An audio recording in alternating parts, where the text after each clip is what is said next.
if you go to a doctor, a medical doctor, there's a good chance that they have some priorities in how they think about your complications, your problems. Or let's say you go to an emergency room and you've been in an accident.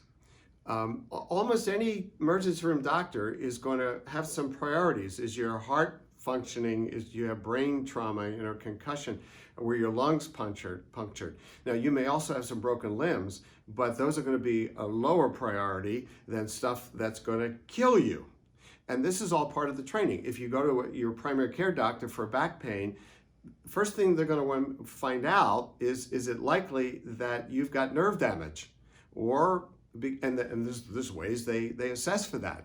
Let's make sure that this is not a nerve damage, okay? And then they go from there.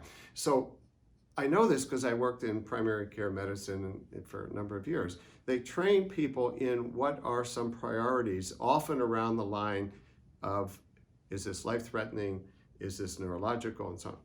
Okay, transfer to the world of couples therapy.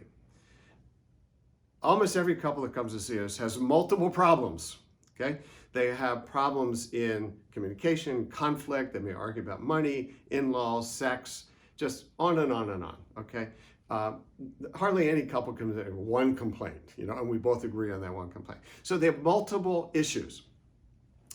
Where do we start? Well, I did some research on this some years ago because I have a model called the Family Fire Model that I published on, which is about how do you set priorities with multiple, when there's multiple problems presenting in couples and families. And so I decided to see what therapists actually do.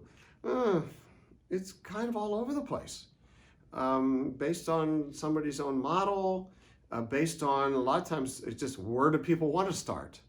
Okay, well, that's not unreasonable, but your doctor doesn't say, gee, where do you want to start on your knee, even though you may have had a concussion? Oh, well, we'll start with the knee. Sometimes they say, I hear you on that. I think we need to start here.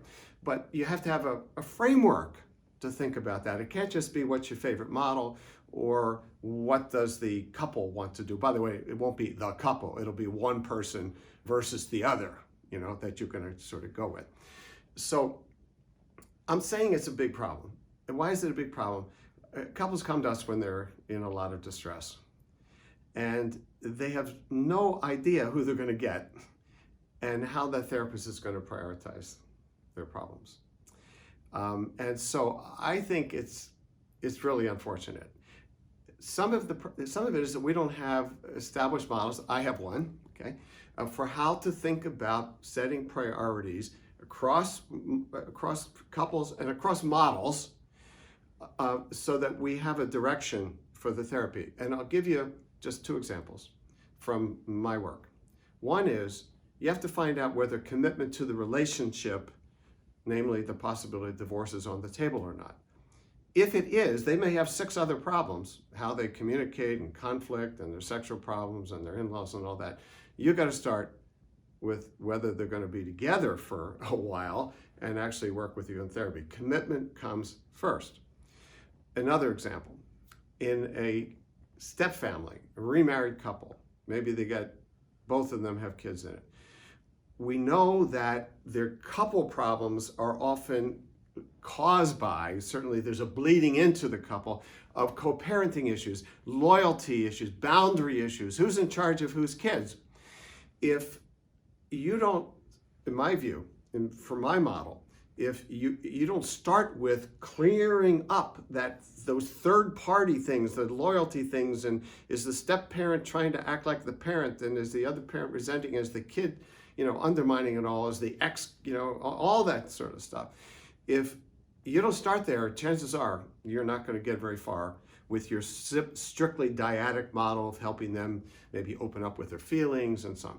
So that's another example that of saying, okay, I see this stuff going on and this stuff going on, I'm going to start there, because if I don't start there, it's going to be harder to get the other stuff done. So anyway, I have a whole way of thinking about this that's guided my work for some time. I've published on it and so on. I'm not saying it's the only way to set priorities, but gee, we need some models to set priorities so that we're not just all making it up on our own.